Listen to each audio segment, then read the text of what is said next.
RTV on täna siin imeilusas Alatskivi lossis.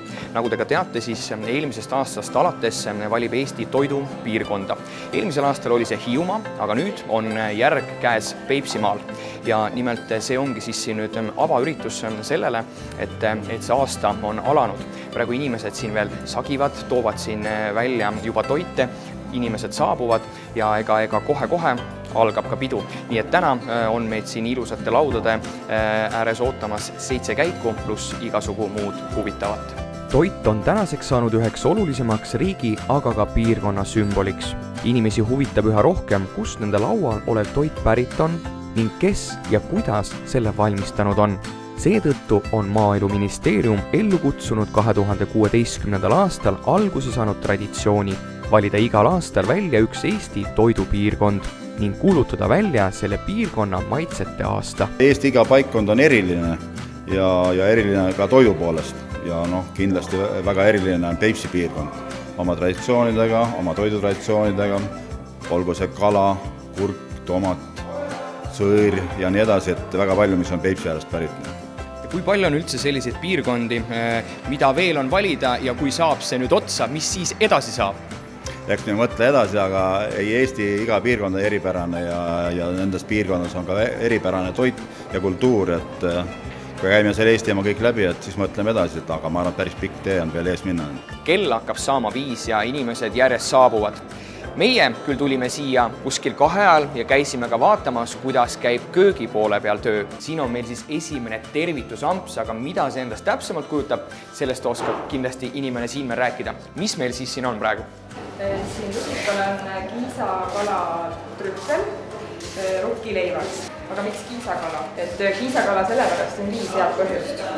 Esiteks on kiiska väga palju praegu. Teiseks on ta imeilus, kõige ilusam kala, täppiline, suure peaga, saleda kehaga, imeilus kala.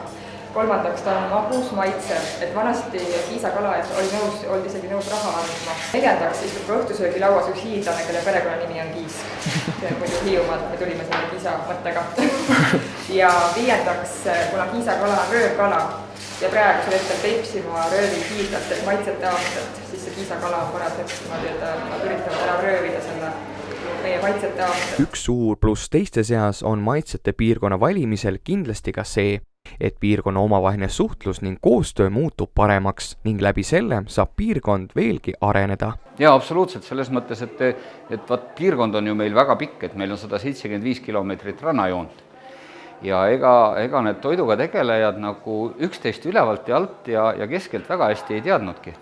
Aga nüüd nad teevad koostööd, allköögis on nad sõbralikult koos, teevad omavahel koostööd ka väljaspool neid Peipsi toiduüritusi. Me oleme käinud koos õppereisil Hiiumaal, vaadanud, mis nemad tegid seal selle maitse aastate ja see seltskond on saanud väga selliseks sõbralikuks. Seda kinnitab juba fakt, et toidupiirkonnaks kandideerimisel oli algselt neid 3 korda vähem kui praegu. Kui me eelmine sügis kandideerisime selle Maaeluministeeriumi konkursi peale, et leida uus toidupiirkond Eestis, siis meid oli umbes selline 10 inimest, kes olid vaimustatud sellest Peipsi toidust, aga nüüd on meid pool aastat hiljem ligi 30 ja see on meeskonnatöö olnud. Siin on nüüd 3 kööki, igas köögis käib väga suur sagimine. Siin ma näen, et on ülikuuli inimesed. Mis te siin siis praegu teete? Hetkel praegu viilutame lutsumakse, mis on siis meil enne võis praetud ja pärast on siis suuviis pikalt küpsetatud niimoodi. Milliseid maitseid nüansse siin just jälgima peab? Mis siin on? Tahate proovida kohe? Ikka, mina olen alati olnud selle poolt, et kui saab maitsta kõike head ja paremat. Proovige kohe, mis maitsega on. Nii. Ega ma arvan, et ma seda tööd muidu ei teekski, aga just nagu sellised sündmused, siis saab nagu kõike head ja paremat maista. Mitmendana see nüüd tuleb inimestele? See on 4. käik, ehk siis minul on siis ülesanne pearoog serveerida oma tiimiga koos.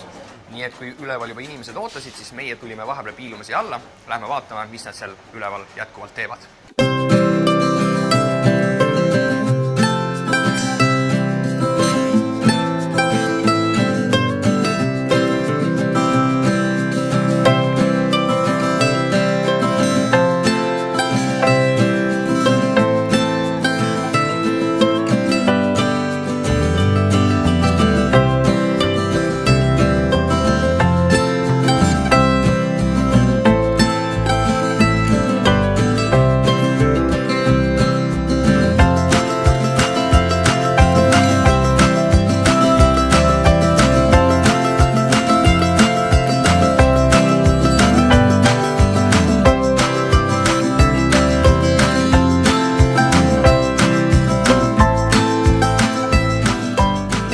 nägite, kuidas ülikooli tiim valmistas ette pearooga.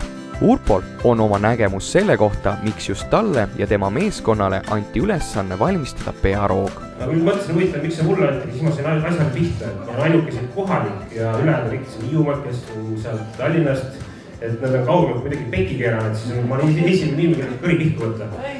Et noh, ma tükk aega mõtlesin, no okei, teeme ära siis. Pärast on terve aasta jooksul kõik meie toitlustuskohad ja kõik üritused, mis Peipsi ääres aastal 2017 ja 2018 kuni 1. maini toimuvad, kõik on Peipsi toidu egiidi all ja kogu aeg on Peipsi toit igal pool saadaval. Me tõenäoliselt isegi märgistame need restoranide menüüdes erimärgiga ära, et see on spetsiaalne Peipsi toit ja seda tulebki küsida. Kõikides söögikohtades ja kõikidel üritustel tuleb küsida just nimelt Peipsi toitu terve see aasta. Ma arvan, et kui see aasta mööda saab, siis muud Eesti rahvas enam ei söö. Näljased, kõik janused toogi siia piirkonda, kõigisse nendesse 4 maakonda sööma, jooma, kõike seda toitu nautima. Aitäh!